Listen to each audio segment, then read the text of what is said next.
2 अगस्त 2005 air France की flight number 358 France के Paris शहर से उड़कर कनाडा की टोरंटो जाने वाली एक रेगुलर फ्लाइट थी। इस उड़ान के लिए उस दिन लगभग 6 साल पुरानी एयरप्लेन A340 सीरीज प्लेन का इस्तेमाल किया जा रहा था। उस दिन एलन इसका नेतृत्व कर रहे थे, जिनके पास 15,000 घंटों का कुशल फ्लाइंग अनुभव था। फ्लाइंग में को पायलट के तौर पर फ्रेडरिक एंड कप्तान का साथ दे रहे थे। उनके पास भी 4500 घंटे का कुशल अनुभव था। कॉकपिट में दोनों पायलट के साथ माइल्स टी नाम का एक बच्चा भी फ्री में सफर कर रहा था, जो एयर फ्रांस के एक एम्प्लॉय का बेटा था। उस दिन फ्लाइट में 297 पैसेंजर्स के साथ साथ 12 क्रू मेंबर सवार थे।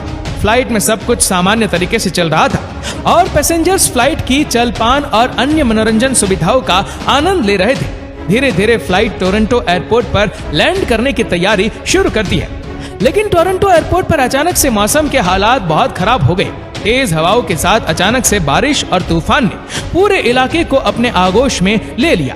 मौसम अचानक से इतना खराब हो गया कि एयरपोर्ट अथॉरिटी ने एयरपोर्ट पर रेड वार्निंग जारी कर दी, जिसके मद्देनजर सभी ग्राउंड स्टाफ को प्लेन के पास कोई भी काम करने से मना कर दिया गया, ताकि आसमानी बिजली से किसी तरह की जान माल की हानि ना हो। इस खराब मौसम के कारण टोरंटो एयरपोर्ट आने और जाने वाली लगभग 540 फ्लाइट्स को कैंसिल कर दिया गया। बहुत सारी छोटे और मध्यम साइज की फ्लाइट को डाइवर्ट करके ओटावा और विनापेग एयरपोर्ट पर भेज दिया गया। वहीं बड़ी साइज की फ्लाइट को डाइवर्ट करके मॉन्ट्रियल और न्यूयॉर्क एयरपोर्ट पर लैंड करने के लिए कहा गया। इसके अलावा बहुत सारी फ्लाइट की लैंडिंग कैंसिल करके उन्हें वापस वैंकूवर एयरपोर्ट भेज दिया गया। धीरे धीरे फ्लाइट 358 टोरंटो एयरपोर्ट में दाखिल होती है और लैंडिंग के लिए एयरपोर्ट ATC टावर की परमिशन का वेट करती है। इसके बाद नॉर्मल प्रोसेस के अनुसार फ्लाइट के पायलट्स को ATIS मैसेज रिसीव होता है। ATC टावर के दिए जाने वाले ATIS मैसेज के द्वारा पायलट को एयरपोर्ट के मौसम और हवा की दिशा एवं स्पीड की जानकारी दी जाती है। आमतौर पर इसी जानकारी को इस्तेमाल करके पायलट प्लेन की लैंडिंग स्पीड और फ्लैप पोजीशन को निर्धारित करते हैं, ताकि प्लेन को सुरक्षित लैंड करवाया जा सके। अब ATIS मैसेज के अनुसार टोरंटो एयरपोर्ट पर वेदर बहुत ही खराब था, इसीलिए ATC कंट्रोलर फ्लाइट 358 को बहुत देर और इंतजार करने के लिए होल्डिंग पैटर्न में फ्लाई करने के लिए कहते हैं। कुछ देर इंतजार करने के बाद आखिरकार ATC कंट्रोलर फ्लाइट 358 को रनवे 24L पर लैंड करने की इजाजत देता है। धीरे धीरे अपने हाइट कम करते हुए फ्लाइट 358 रनवे की तरफ बढ़ने लगती है। यहाँ से first officer Frederick and flight का कंट्रोल अपने हाथ में लेते हैं और बहुत ही सावधानी से धीरे धीरे प्लेन को एयरपोर्ट रनवे की तरफ लाते हैं।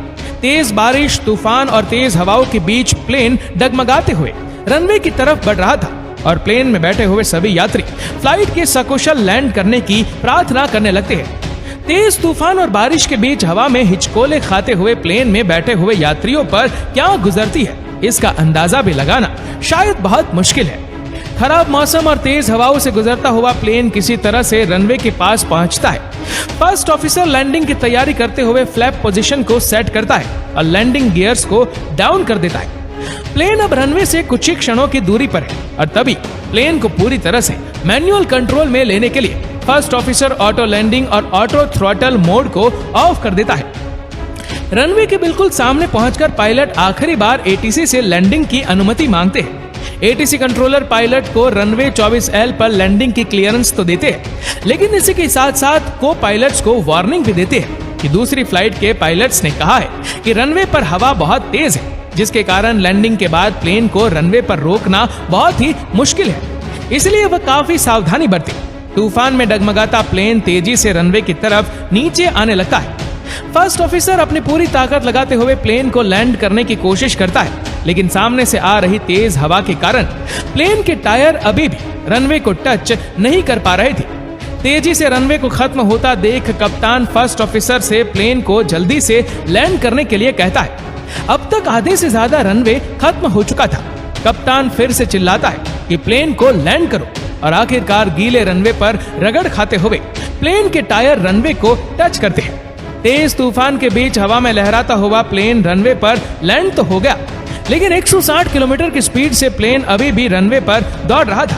रनवे खत्म होने वाला था और प्लेन रुकने का नाम ही नहीं ले रहा था। इतने खराब मौसम और रनवे पर इतनी आगे आकर लैंड करने की टेंशन में पायलट सही समय पर इमरजेंसी ब्रेक भी नहीं लगा पाए। तेजी से दौड़ता हुआ प्लेन देखते ही देखते रनवे की बाउंड्री को तोड़ता हुआ एयरपोर्ट के सामने बनी खाई में गिर जाता है।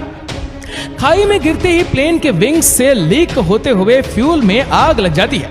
प्लेन के रुकते ही केबिन क्रू जैसे अपने होश संभालता है, वह तुरंत प्लेन का इमरजेंसी दरवाजा खोल के पैसेंजर्स को प्लेन से बाहर निकालना शुरू कर देता है। बदकिस्मती से प्लेन के इमरजेंसी दरवाजे में लगे स्लाइड खोल नहीं पाते और बहुत सारे पैसेंजर्स को दरवाजे से ही छलांग लगाकर अपनी जान बचानी पड़ती है।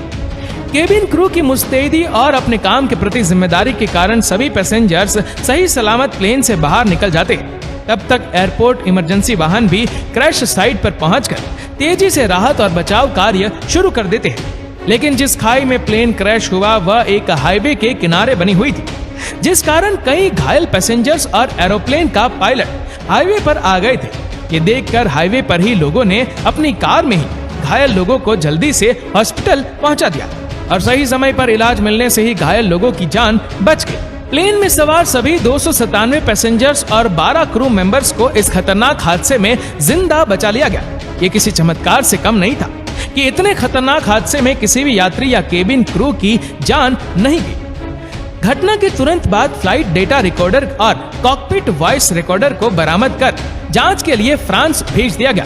प्रारंभिक जांच में इस हादसे का मुख्य कारण प्लेन का रनवे लैंडिंग पॉइंट से 1200 मीटर आगे जाकर लैंड करना पाया गया। रनवे पर इतनी आगे जाकर लैंड करने के कारण प्लेन को सही समय पर रोका नहीं जा सका, जिस कारण से प्लेन एयरपोर्ट की बाउंड्री को तोड़ता हुआ खाई में क्रैश हो गया। एक अफवाह ये भी थी कि लैंड करने के बाद पायलट ने रिवर्स ब्रेक लगाने में 12 सेकंड की देरी की, जिस कारण से भी प्लेन के रुकने में देरी हुई। हालांकि इस बात की ऑफिशियल रिपोर्ट में कोई पुष्टि नहीं की गई। कारण जो भी हो, लेकिन एविएशन हिस्ट्री में यह किसी चमत्कार से कम नहीं था। इतने भयानक हादसे और प्लेन में आग लगने के बावजूद भी सभी लोगों को जिंदा बचा लिया गया। दोस्तों, इस वीडियो को लेकर आपकी क्या राय है, नीचे कमेंट करके जरूर बताएगा। और अगर आपको ये वीडियो अच्छा लगा हो तो इस वीडियो को लाइक करेगा, शेयर करेगा ज्यादा से ज्यादा लोगों तक। और ऐसे ही और भी इंटरेस्टिंग वीडियोस को YouTube पर देखने के लिए नीचे कमेंट सेक्शन में लिंक दी गई है, जिसके ऊपर क्लिक करके हमारे चैनल को आप सब्सक्राइब करें और बेल आइकन दबाएं, ताकि हमारे हर लेटेस्ट वीडियो की अपडेट आपको मिलती रहे सबसे पहले। और हाँ, हमारे फेसबुक पेज को फॉलो करना मत भूलना। धन्यवाद।